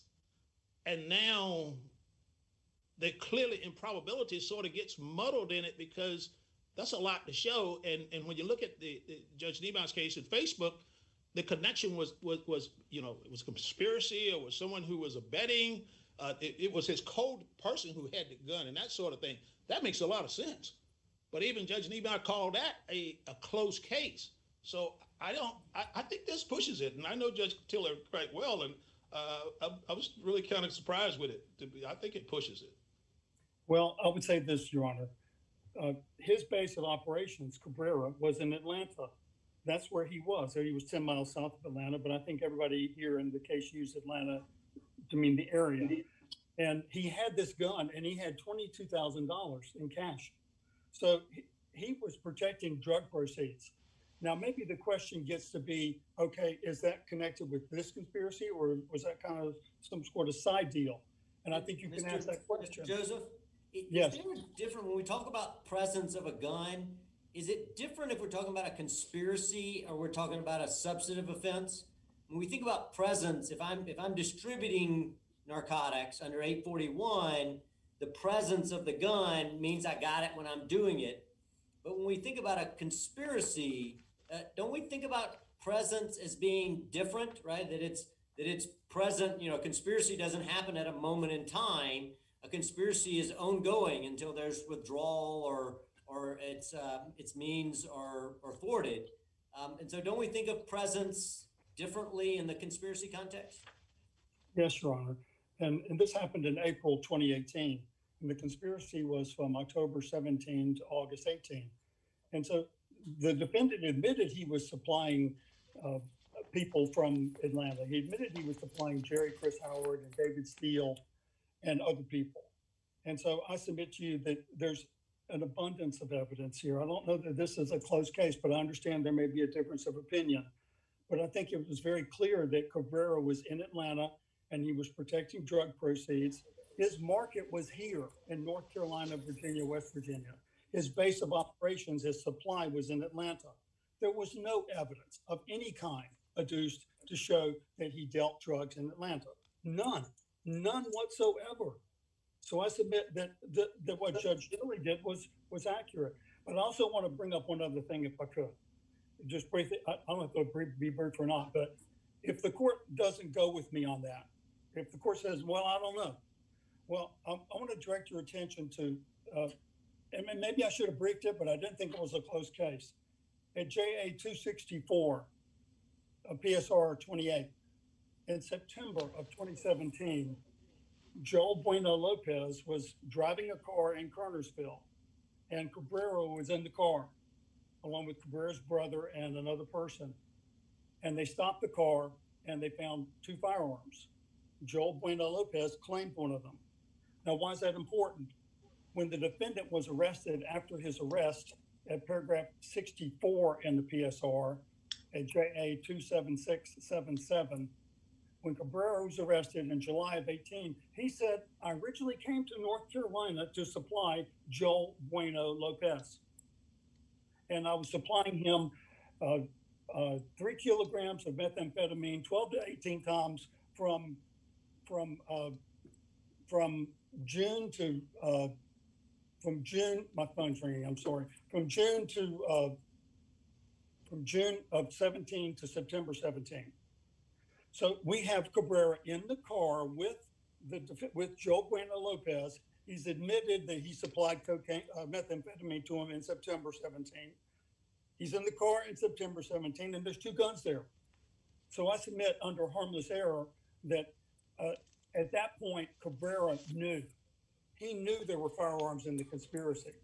And then you look further in the record, David Steele at PSR 33 and 44, he had firearms. He had 23 firearms. Billy Lee Robertson, this is all after September of 2017. Billy Lee Robertson had a firearm, paragraph 35. Thomas James Gamble had 2 firearms, one at paragraph 54, one at paragraph 59. What I submit to you is that even if you have questions about what happened in April in Atlanta, April 2018, that starting in September of 2017, that Mr. Cabrera knew. He was in a car with a man that he said, I'm supplying methamphetamine, $8,000 a pop, $8,000 a kilo. And so that's foreseeable. It's foreseeable to him for the next people, David Steele, Roberts, and Gamble. The last thing I want to say is that this wasn't an ordinary conspiracy. There was a lot of money in this one. I mean, I didn't realize it until I started getting ready for this hearing. It's at sentencing, the defendant stipulated, and this is at JA 147. At sentencing, he stipulated that he sold 148 kilograms of methamphetamine. When you multiply, I'm still surprised about this. When you multiply $8,000, which is what he charged for methamphetamine, that's at paragraph 64 of the PSR, 148 kilograms comes to $1,184,000. That's a lot of money. So it's like this man wasn't a little two-bit dealer. Either he had guns or he was around guns. And maybe the reason people said they never saw him with a gun was it was understood. They all knew that they were carrying. They all knew they had guns. They were packing. And you would in $1 million enterprise. That's my argument. All right. Thank you very much, Mr. Joseph. Ms. Costner, you have some rebuttal time. Thank you, Your Honor. I first want to address Mr. Joseph's argument concerning this arrest in Kernersville and the guns that were found or attributed to Mr. Cabrera's co-defendants. First of all, with respect to the arrest in Kernersville, which is JA 264, paragraph 28, the firearm that was found that was attributed to Mr. Lopez was found in a gray backpack. So there's no evidence that Mr. Cabrera was aware of that firearm or that it was visible or that he had any knowledge of it whatsoever. The other firearm that was found that was attributable to Mr. Delgado, I believe the report said it was found on a seat, but again, there's no evidence as to where Mr. Cabrera was sitting in the car, no evidence as to where that firearm was before it was placed on the seat. It could be very well that Mr. Delgado had it in a jacket pocket or somewhere and put it down when the police arrived. So there's just no evidence at all with respect to that arrest that Mr. Cabrera had any knowledge of a firearm. And also, Mr. Lopez testified at sentencing. And certainly the government could have asked Mr. Lopez about that incident and asked whether he had, they certainly asked him a lot about what he knew about Mr. Cabrera's possession of a firearm, but they never once asked Mr. Lopez about his possession of a firearm, whether he had a discussion with Mr. Cabrera about it, whether he ever showed it to him. And on this particular occasion, this arrest, whether or not Mr. Cabrera knew or he had, discussed or shown him that firearm. They had that opportunity. With respect to the other co-defendants, clearly Mr. Steele had a lot of firearms. These other co-defendants had firearms. No evidence at all that Mr. Cabrera was in the presence of them with their firearms. And again, in the same way that with Mr. Lopez, Mr. Steele testified at sentencing. And the government had opportunity to ask Mr. Steele about his contact with Mr. Cabrera, whether or not he showed Mr. Cabrera these 20-some firearms or even one of them. Again, there is nothing in the record, nothing before the court that is evidence of Mr. Cabrera's knowledge of firearms in the possession of his co-defendants. With respect to Judge Richardson's question about the conspiracy, certainly, the case law does say there's a difference, and this was an ongoing conspiracy, and Mr. Lopez was charged in Georgia. I'm going now to the Georgia arrest on April 24th of 2018. So, they can, certainly we can find that, that was during the time period, but just because it was during the time period does not mean that we can just assume that the firearm was carried in connection with the offense of conspiracy to distribute methamphetamine. And again, it goes back to the facts of the case. And I don't want to do a whole rehash. I understand, Judge Wynn, that you all are very aware of the facts, but this was not, they didn't search the car because they were investigating Mr. Cabrera about his meth dealing or transportation or anything like that in Georgia. He had a car accident. And there was a search as a result of that car accident. And when this car was searched, no meth was found on Mr. Cabrera in the car. Even this note, we don't know what it was about. We don't know. There's certainly the government could have investigated. There's no evidence that about this residence, that it belonged or was related to any co-defendant, that it was a place where meth was taken, delivered, dropped off, or money. So just the fact that there was a lot of money in the conspiracy, and there was a gun found as a result of an automobile accident in April of 2018, I contend is not enough, and that the government has to prove more. They have to prove more of a connection of that firearm to the actual offense to which Mr. Cabrera was convicted, and that was conspiracy to distribute meth. And this just is not enough without further evidence.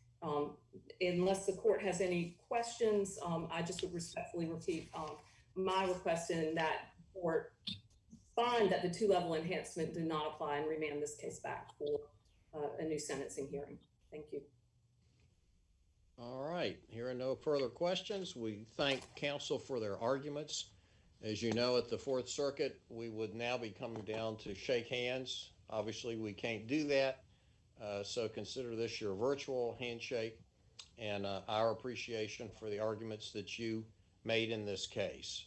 So with that, we're going to take a very short recess and come back for our next case. Thank you. Thank you, Lisa. This honorable court will take a short recess.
The Honorable, the judges of the United States Court of Appeals for the Fourth Circuit.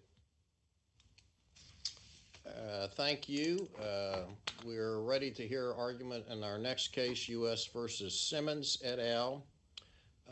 As I understand it, Ms. Walbaum can see us, but we can't see her, but we will hear from her. And two other quick points. It is Friday afternoon. You all are not the only case on our docket. And there's a lot to unpack in this case. So it would be helpful as you're discussing it, if you're discussing a particular count, just don't tell us it's count 10. You might tell us which defendant it applies to and what the charge was there, because there's a lot of players and a lot of counts. So with that, Ms. Walbaum, we'll hear from you. Thank you, Your Honor. May it please the court, Teresa Walbaum for the United States. And let me begin by apologizing for the technical malfunction, and then proceed directly that given the size of this case, I'd like to start by addressing two issues. First, the government's appeal of the dismissal of count 30 of the indictment and the defendant's claim of fatal instructional error on the by-car assault count. As the First Circuit recently held in the Sarnoff case, a conspiracy can qualify as a crime of violence when an aggravated form of the offense requires the government to charge and prove an additional element that satisfies the fourth clause. 18 U.S.C. 1963A creates an aggravated form of RICO.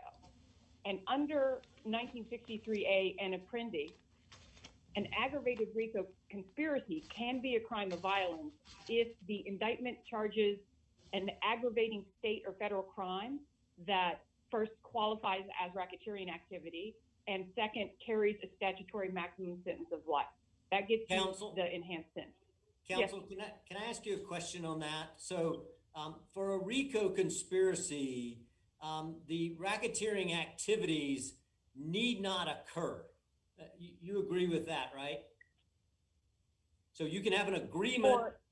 You can have an agreement to commit a racketeering activity without the racketeering activity ever occurring. That is under a standard RICO conspiracy. That is correct, Your Honor. That's correct. And so in what you call an aggravated RICO conspiracy, you have to allege that the racketeering activity alleged is a crime of violence. But it still, too, need not have actually occurred. And so the point of the racketeering conspiracy, I get here, you charge that you did commit the murder, not you, obviously, but the defendants actually killed somebody. But you, by virtue of the way you frame this, that, you know, is an element that you have to prove that the crime of violence occurred. And that's just not true with the RICO conspiracy, because you don't have to prove any activity took place, right? It's just the agreement to commit murder would be sufficient to charge the aggravated form of RICO conspiracy that you've alleged here. So what am I missing there? So not necessarily, Your Honor. It would depend. So take Virginia, for example. The aggravating state crimes that would have to do two things. They have to raise they have to be racketeering activity, and they have to raise the statutory maximum because they carry a life maximum themselves. That is two crimes: murder and attempted murder in Virginia, and those will have been committed. No. But that's the whole point. So imagine I allege a racketeering conspiracy, and I'm gonna stop after this if we don't follow, but I allege a racketeering conspiracy. I allege the racketeering activity was to kill 10 people, right? In 10 separate racketeering activities. And I enter that agreement with Judge Wynn. He and we agree we're gonna kill 10 people. And then it turns out, after you catch us on a wire agreeing to do it, we get arrested before we actually do it. You have a RICO conspiracy, assuming you've got everything else that goes with RICO, but you have the conspiracy, and the violation on which it's based is murder. It just never happened. And that's exactly what can't be a crime of violence. So if you could help me, I don't want to take up all your time because this doesn't seem like the most interesting issue, but why is that not correct? Well, Your Honor, so first of all, I think the basic premise is correct. Not every aggravated RICO conspiracy would be a crime of violence. But since RICO, there's two things in play here. First, Apprendi and Mathis, which say whatever increases the statutory maximum becomes an element of the crime. Since these are charged murders, they are elements of the crime once they're charged, proven, and here found by a special jury verdict that the specific crimes were committed. Mathis, Apprendi, what's one at a time? Judge Wynn, go ahead. Well, I just want to be clear. I think where Judge Richardson's going, I just need to clarify. Do you agree our analysis here is a categorical one? Your Honor, it is the modified categorical approach. And so that's my second argument. First, it's a where does that come from? That might be the way in which you're getting at a different result. If you come with that, I just don't know where that comes from. Because RICO is a divisible statute. As the Third Circuit held in Williams, there are multiple branches in the statute at which it is divisible. There are 4 sections. Each section have different ways to be committed. 1963A is itself divisible, and the statutory maximum under 1963A is further divisible because you have a statutory maximum that is tied to, it has to be based on racketeering activity. So the court has to, under the modified categorical approach, gets to look at the indictment, the charging instructions, and the special verdict form. Here, in this case, that would be dependent, would it not, on finding that these special sentencing factors are elements of the underlying RICO conspiracy crime? They are, Your Honor, under Apprendi and Mathis. They are as charged under Apprendi and Mathis because Mathis states any fact that increases a sentence becomes an element of the crime, and that's right. I understand that there is a factual difference and legal difference between that and generic RICO conspiracy, perhaps. But in this case, for instance, there are 5 separate murders as special sentencing factors. Was the jury instructed as to the elements of murder under Virginia law as part of the elements of this crime? Yes, Your Honor. And moreover, the special verdict, in the RICO conspiracy, we defined all the racketeering activity, and Virginia murder was included. Then, in the special verdict form... Well, right. So, wait a minute. So, I know murder was included, but what I'm asking is, were the elements of murder, as that crime is defined under Virginia law, were those instructed as to count 1 that the jury must find those as independent elements themselves? The jury had to find them. They were charged within the RICO conspiracy, yes, as racketeering activity, and the jury was instructed they had to find those as part of the RICO conspiracy, and then the special verdict form required them to find unanimously and beyond a reasonable doubt that each defendant committed the charged murder as defined under Virginia law, as defined in the jury instructions. It was very specific, Your Honor, and it was very, very narrow, and it was very specific. And so, application of Apprendi and Mathis then demands that those become elements, and under a modified categorical approach, this court can look to that additional aggravating factor, as the First Circuit did in Sarnoff, as the Eighth Circuit did in Ross in a kidnapping case. And because the additional fact the government had to prove under Virginia law to increase the statutory maximum was murder, and because this court has held in United States versus Mathis in the Fourth Circuit that Virginia murder is a crime of violence, then it logically follows that the aggravated RICO, as charged here, under the modified categorical approach, is a crime of violence. And that is just, I understand it seems very strange because RICO is conspiracy, but as Sarnoff and Ross has made clear, the conspiracy cannot be a crime of violence is the default position, but when there is a second type of crime that requires the government to prove an additional element, and that element satisfies the force clause, then the conspiracy, as charged under the modified categorical approach, converts to a different crime Well, that can it have seems an element. that may be the turning point here. You know, the RICO statute itself may be divisible in a number of ways, but just like Judge Richardson said, the sentence enhancement is possible even with a mere agreement. So then the RICO conspiracy is not divisible between a mere agreement and an actual commission. So there's no modified categorical approach here. That's not the divisibility. You got a mere agreement. No, Your Honor, I would disagree with that. With all due Well, I respect, can tell you that's where we divide in terms of our understanding of where you're going with this here. And the case law, when you go back to the Supreme Court case, when you're dealing with Salinas, that in it essentially tells you a RICO conspiracy does not require any overt act or specific acts. So the question is, what did you have to do? If you let me put it this way. If you are under the categorical approach, then what is your argument? If I'm under the modified categorical approach? No. Answer that question. I got what you said under the modified categorical approach. I think I'm clear on that. I'm saying if it's categorical in the approach here, then what is your argument?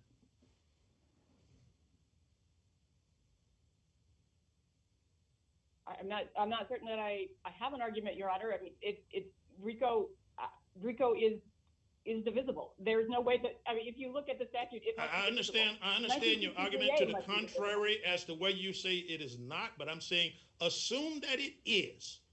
And that doesn't mean that we're going to do that, but I'm saying assume it is. I just want to be clear that if it is a categorical approach, then you don't win on this. You only win if we determine it's a modified categorical approach. Is that correct? I think that's correct, Your Honor. Let me put it this way. A standard RICO conspiracy without the aggravating factor has been found not to be a crime of violence. That is correct. This is a different version of the RICO crime, just as kidnapping resulting in death was in Ross, and just as the conspiracy resulting in death was in Zarnoff. Those are two recent cases that recognize that when the government proves an aggravated factor that meets the force clause, the conspiracy is converted into a new form of offense that can itself meet the force clause. And since there were completed murders here, the fact that there's other theoretical ways that an aggravated RICO could be committed that didn't result in it being a crime of violence, that doesn't undermine what happened here, that it was proven as a crime of violence under Apprendi and Mathis, and that at the end of the day, they were charged with, the jury was instructed on the elements of the Virginia murder, and they specifically found in the special verdict form that each defendant committed this specifically charged completed murder as an element of the RICO conspiracy. And so that would make it, this aggravated form of RICO, a conspiracy, a special nature of conspiracy that would qualify as a crime of violence. Your Honor, given my amount of, I'm happy to answer any other questions on this point. Otherwise, I think I would just reserve the remainder of my time to answer the defendant's argument. All right. We can do that. We'll add your time on to what you have. And with that, we'll move to Mr. Beers. We're glad to hear from you. Thank you. May it please the court, I'm Paul Beers. I'm in private practice of Roanoke. I want to thank the court for appointing me to represent Malik Lassiter. In this case, I was not involved in the trial, which took place in Norfolk in front of Judge Davis. I'd like to focus, if I could, on the 5 Vicar assault counts. Specifically, those are counts 8, 15, 18, 27, and 29. And they were brought under section 1959A3. They were based and predicated on 2 state crimes, state statutory offenses. Brandishing a firearm, section 18.2282 in the Virginia Code, and another offense, 18.253.1. The defendants did not present any, through counsel, present any jury instructions, but the government did, and the government presented the wrong jury instructions to Judge Davis. They presented jury instructions that instructed under 18.253, which is a different statute, as well as 18.2282. Mr. Beers, Yes, Your Honor. we understand that there was an error there. I think the government acknowledges that the wrong statute was cited. Yes, Your Honor. As I recollect from the record, there was no objection on behalf of the defendant, so we're here on a plain error. So why don't you take it from there? Judge, respectfully, I don't think the plain error doctrine applies, or if doctrinally it applies, we necessarily meet all four Olano prongs here, because that's been the position of the court for a quarter of a century, since 1994 in Floresco in an en banc decision. Yes, Your Honor. Judge Richardson. Let me make it clear, at least in terms of understanding. It may be here you're on plain error, but it appears to me you're here because of an error per se. This is a structural error if it is an error at all under U.S. versus Randall. Yes, sir. And for that reason, you didn't have to bring it up. You can't send. It's almost like subject matter jurisdiction. You Yes, can't Your charge Honor. a person with a crime that hasn't been indicted. You can bring that up at any time. Yes, And Your just like here, when I looked at that Virginia statute, I thought, because it's Virginia law and, the statutes are number different in every state, I said, well, that's just a .1. Oh, no, that's a totally different statute. Yes, Your Honor. I mean, that is a totally different crime than the crime for which he was indicted or being charged for. And so your argument here is that structural error cannot be cured by a constructive amendment. That can only be done. You can't do it in this way. You got to do it. You got to do it either by jury or some other kind of way on it. But you can't do it this way. Absolutely, Your Honor. Absolutely. It is as recently as 2011. Judge Richardson. Yes, Judge. Can I just follow up on that? Says that seems to trace back to our decision in Floresco, which I think you referenced earlier. Yes, Your Honor. Why, Floresco is a decision that, as Judge Wynn laid out, right, sort of said that it's a per se error when there's not a grand jury indictment. And our court, several years later, relied on that in a case called Cotton, relied on Floresco for that very point. And then the Supreme Court in the Cotton decision reversed the Fourth Circuit and said, no, that's not right. Whatever you might say about the first three prongs of plain error, even if there's a grand jury failure to indict, you still can look at the fourth prong and find and affirm the conviction where the evidence is essentially overwhelming and uncontroverted. Why isn't that the correct analysis? And we don't see that it's a per se error any longer after the court's decision in Cotton, which rejects the Fourth Circuit's very analysis in Floresca, that's no longer good law. Thank you, Your Honor. Cotton was decided, Your Honor, in 2002 by the Supreme Court. Nowhere in this brief by the Department of Justice have they cited Cotton, or they're relying upon Cotton. But in any event, Cotton was not a But the standard, I mean, we often say, now, maybe it's not right, I concede that, but we have a wealth of case law in the Fourth Circuit that says you can't waive the standard of review, right? And so the manner in which the standard of review applies, I don't think can be waived, can it? At least under Fourth Circuit law. I don't know, I'm not sure, Judge, but I do know that since Cotton, in a succession of cases, this court has held, for example, 2011, in a published decision called Rendelman that I've cited, unequivocally said the plain error doctrine does not apply in the Fourth Circuit when there's a constructive amendment below. And that's post-Cotton. The reason here is because this arises under the Fifth Amendment grand jury clause. No person can be held for crime unless it comes from this presentment or indictment. And so yes. the whole aspect of the subject matter jurisdictional view of this per se is because it's a crime. And you can't come back and say, oh, we meant this. And that's one of the fundamental things of being a prosecutor. You got to charge the right thing. Yes, that is one bright line that still remains. Cotton didn't change that. And you don't blow that off by simply saying, well, you know, you should have objected to the fact that you didn't get charged with the right thing. When you take a close crime, and by the way, these are very different crimes. I mean, that is a much broader crime than the one for which he was indicted for. It has all kinds of stabbing and all kinds of stuff in there. So it's two different things. Yes, Your Honor. Can I just get you to respond to that? So I'm accepting the argument there. Can you help me understand? Because Cotton itself was a case where the grand jury had failed to make a finding on an issue that was given to the petit jury. So help me understand why Cotton doesn't apply to a grand jury failing to find something that's submitted to the petit jury. Judge, I apologize, but since they never even cited this Supreme Court case in their brief, I'm a little bit cold on it, but I do not think I don't hold that against, let me be very clear. Sorry. I don't hold that against you one iota. We're going to talk to your colleague on the other side about why this argument wasn't made, but I don't hold it against you that you're not familiar with it. I can promise. Can I answer the question? Well, Yes, Mr. Beers, in the course of doing that, I mean, it may be sort of academic for purposes of this case as to whether Cotton and later cases like Marcus have rejected the rule in Floresca, but here this is unlike those cases, which are single predicate cases. Here we have two different predicates.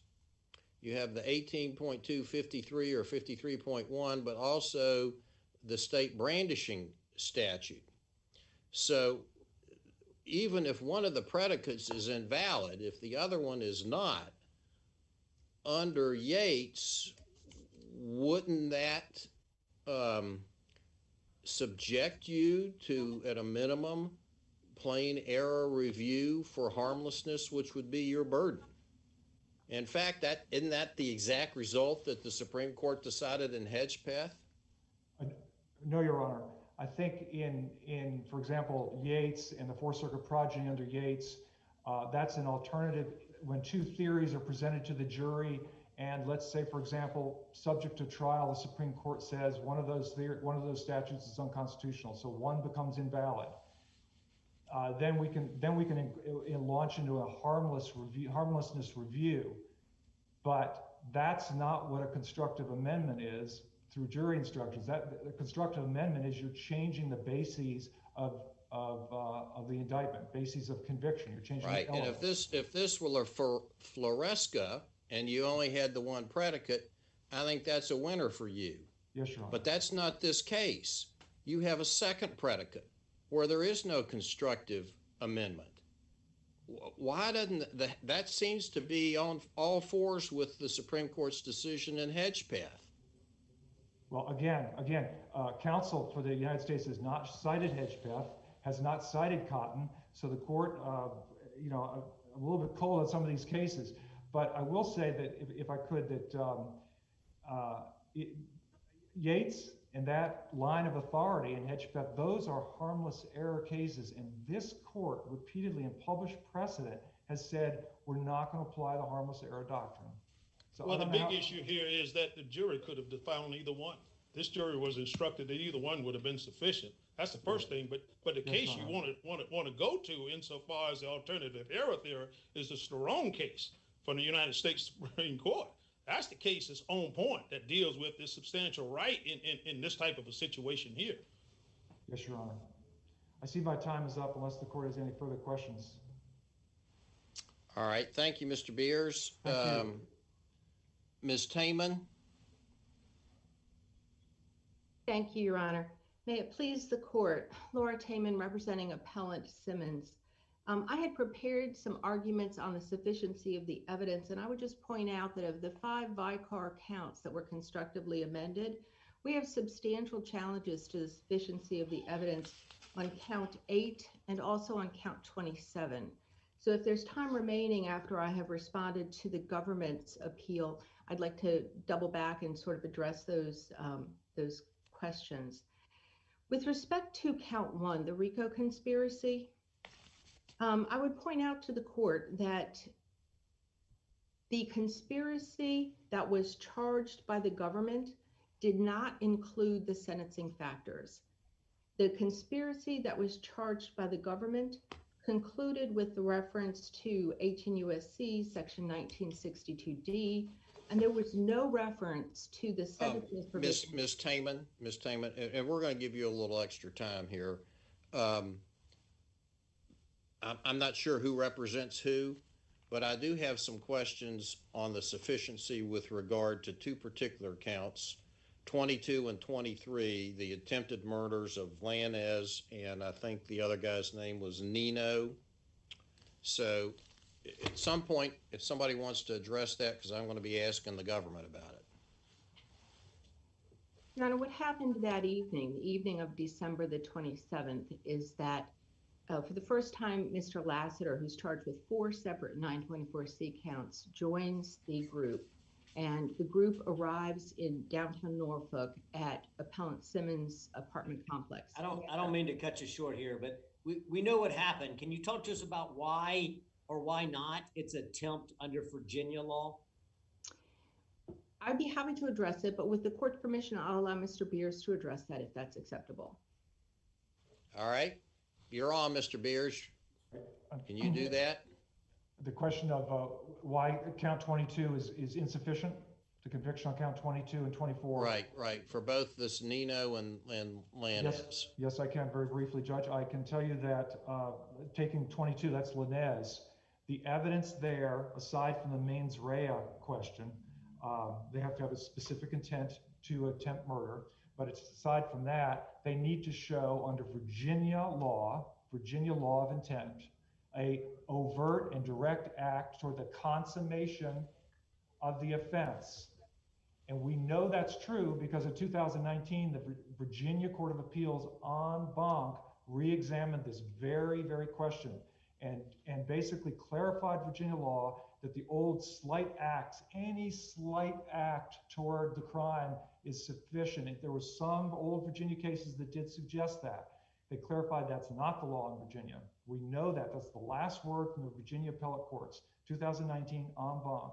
You have to have much more than that. For example, driving. If I agreed with you on that one, can you really talk about Nino, which seems like the hard case? Because that's one where they actually get to the door. They're banging on the door. Why not there? That is the big difference. In Lanez, they never got out of the car. That's count 22. Count 24 is Nino. His Honor, Judge Richardson's correct. In that case, they got out of the car. They got out of the car and they knocked on the door.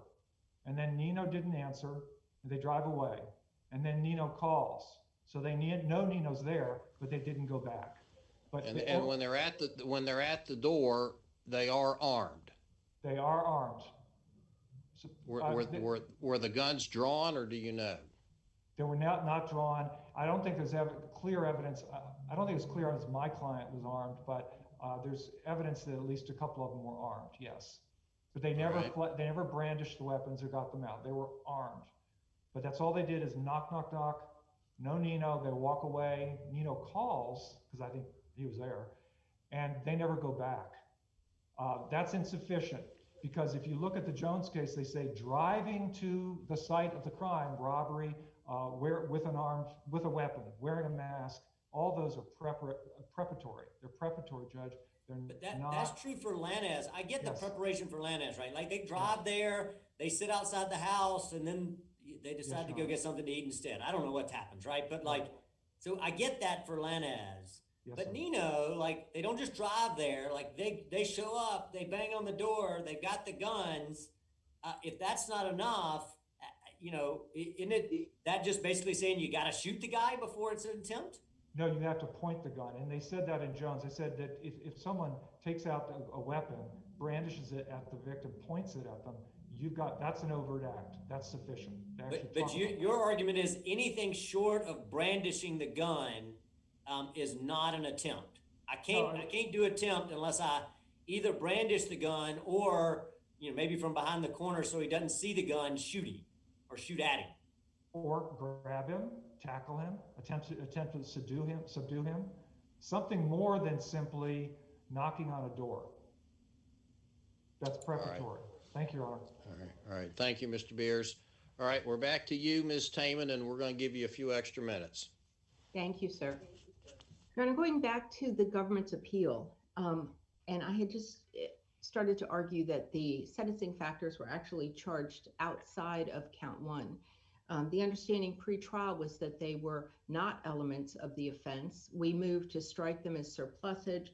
That was denied, but there was no suggestion at that time that they were elements of the offense. And I would point out that there is no reference to 1963A at all in this indictment.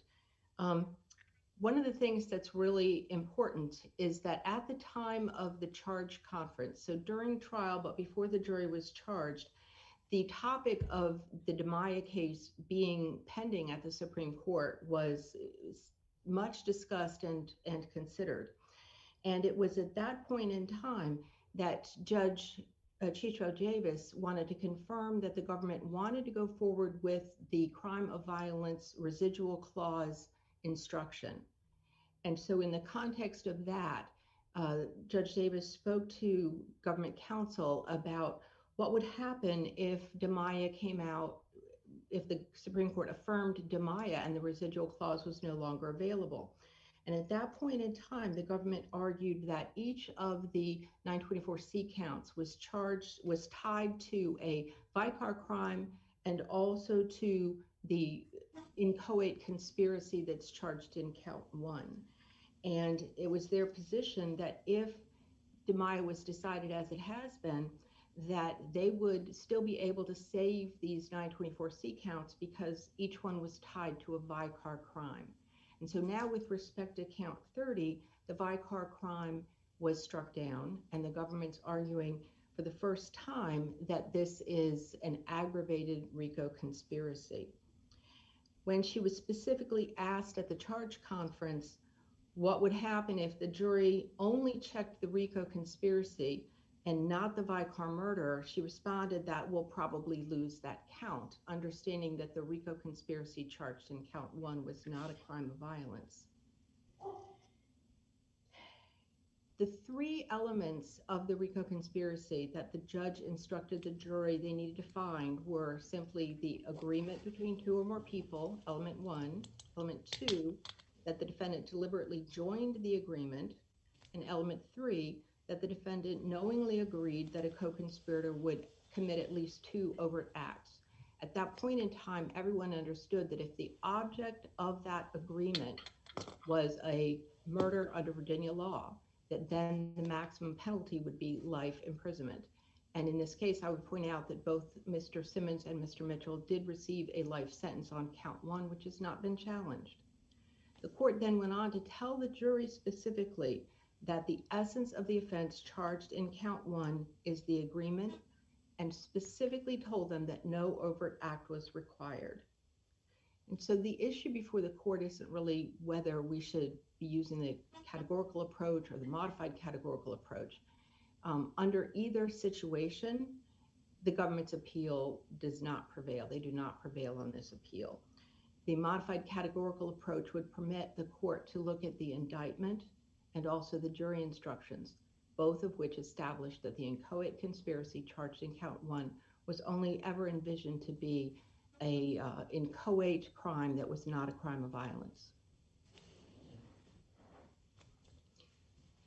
I see I'm over my time, and right. You got some. Well, we took a lot of time with Mr. Beers. You can have another minute or two if there's another topic you want to address. Going back to December the 27th, I would point out to the court that, none of these crimes of violence were Mr. Simmons actually present. There was no situation where he provided firearms, and there's really sparse evidence that they were done as required under the Vicar crimes, specifically to enhance or maintain their position within the Nine Trey enterprise. And going back to the 27th of December, it was after they left Mr. Simmons' residence that those people traveling in the car had a substantial change with respect to their specific intent. When they left him, they got the specific direction that Black Oaks people were not to be harmed. And so when they then leave and are traveling, there's no communication back with Mr. Simmons. They're on the phone with Nino and Blacko, but not on the phone with Mr. Simmons. And there was no action that Mr. Simmons took that sanctioned their change in specific intent. It's quite the opposite. After they shot Ms. Sparkle Morris, who's SM in the briefs, the next morning, Mr. Simmons was very, very angry about the fact that that had occurred. And he made it very clear to everyone that he had specifically told people that Black Coast people were not to be harmed. Counsel, just so that this is a dense record, and I will confess that I don't have it at immediate recall, but my recollection was that Simmons told him that Blacko, or Blanco, however I say his name, that he had a vest on, but they were mashing the gas on everybody else. And you seem to say that the vest was on all of Blacko's people. Where in the record do I find that the vest, which I understood to be "don't kill him," was not just on Blacko, but was on all of Blacko's people? The government utilized an informant after the fact to go in and try to elicit an admission from Mr. Simmons that he had, in fact, directed the crimes of violence that night. He denied it multiple times. And finally, when they got something out of him that constituted an admission, it was that he had given clear direction that Blacko's people were not to be harmed, that this crime was not something that was directed or sanctioned in any way by him. Right, that's the exculpatory statement he makes, but the jury had evidence that he sanctioned it on some and protected others. And our job is not to weigh those. I get that's the jury argument you made, but how do I make that decision in this posture? There was only a conditional understanding, which was that if the people under Blacko's line, who were all under this person, Skino, who they were at war with at the time, if those people didn't flip, then they were to mash the gas. And there were multiple interpretations of what mash the gas could have meant, but there was always the conditional intent that there was not to be any violence unless people that were gang members underneath Skino's line were not going to flip. And Sparkle Morris, as the girlfriend of Blacko, was not a member of Skino's line. She was simply someone that was associated with Blacko's family. Okay. Thank you, Ms. Taman. Ms. Walbaum, we're back to you. Thank you, Your Honor. Why don't you start by going directly to count 24 and tell us your view of why the attempted murder of Nino is valid. Why isn't that just a conspiracy to commit murder? Well, Your Honor, first of all, the Jones case, if I may just start with the premise, the Jones case dealt with robbery. It did not deal with attempted murder, and it was not a Virginia Supreme Court case. What was important in Jones is brandishing a gun at somebody is required because robbery requires a threat. And so that was Jones's focus on that. Virginia law has been very consistent that attempted murder is when you do something more than mere preparation, and including getting into a ar with loaded guns and going to look for people. In the case of Nino, they got out of the car and they knocked on the door, and he saw them, but he did not answer the door because he was suspicious. In terms of Lane, they did get out of the door and they out of the car with their guns, and they asked somebody where he was, possibly because Nino had not come to the door, and I believe the testimony is Foy did not want to knock on the door to avoid alerting him. So in both of those cases, 4 men get into a car. 3 of them have loaded weapons. They have instructions to kill people, and they go and they specifically look for them, and they start calling around trying to lure people out. Under the Virginia law, that is more than sufficient to establish attempted murder.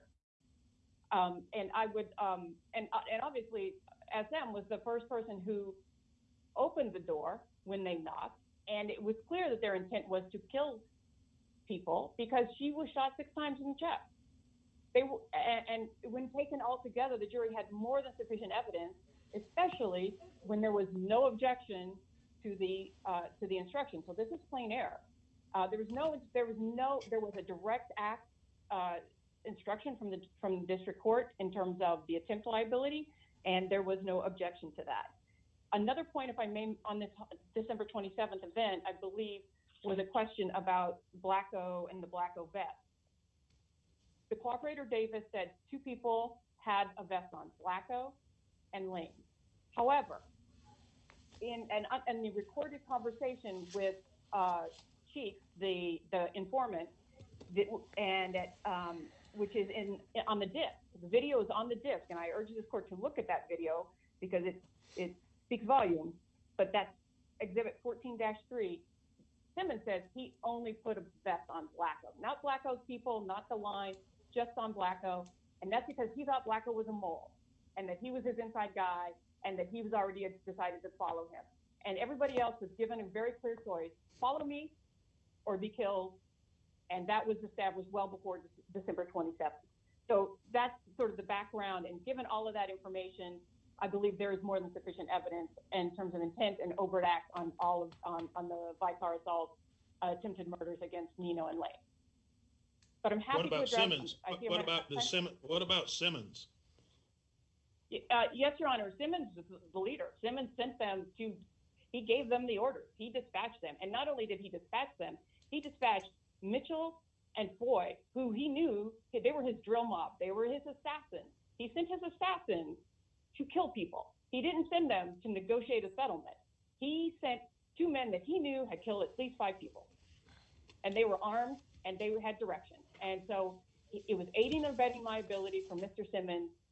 And he did exactly what a person in nitrate should do. He gave the orders and he stayed behind so he wouldn't get arrested because he was too valuable. So there's more than sufficient evidence on those counts, Your Honor. If I may turn very quickly to the variance argument, Your Honor, the government did not cite Cotton. We did put a footnote to contest our view of Floresca, but the bottom line argument here is the grand jury was indicted. Well, you probably didn't cite Cotton. Cotton's a sentencing case. We're talking about guilt here. Well, Your Honor, bottom line. No, I want you to answer that. I mean, you say you didn't. I want to know why you didn't. Other than that. Oh, Your Honor, we had a lot of issues to cover, and we were cutting at the very last minute, and we were trying to make. I got you. I understand you.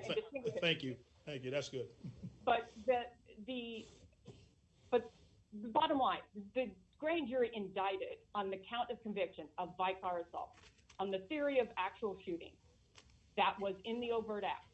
The jury was instructed properly on 282, and the government's evidence and theory never changed. And ultimately, the defendants were convicted of Vicar assault. There was no fatal variance. They were convicted of what they were charged of, and no rational juror on the fact. Ms. Walbaum, is it your bottom line view here that this issue is controlled by Yates and Hedgepeth, or is it something else? Your Honor, our view is that Yates and Hedgepeth is certainly one method and one argument for distinguishing this case and taking it out of the fatal variance. That yes, it is an alternative theory of liability because either of the assault statutes were sufficient, and the government proved both of them in the course of this trial. There is so they were convicted of the charge from the grand jury. And thank you. And was there any other questions, Your Honor? Thank you. I don't see any. Well, I thank all counsel for their arguments. In particular, I want to thank Mr. Beers and Ms. Taman because you're court appointed, and the court is deeply grateful to you for the devotion of your time to handling these cases. We could not do what we do without your assistance. So with that, as you know, we come down and greet you at the Fourth Circuit. We can't do that today, so consider this your virtual greeting. Have a happy Halloween, and I'll ask the clerk to adjourn court, and then the judges will reconvene here shortly. Thank you. This honorable court stands adjourned. God save the United States and its honorable court.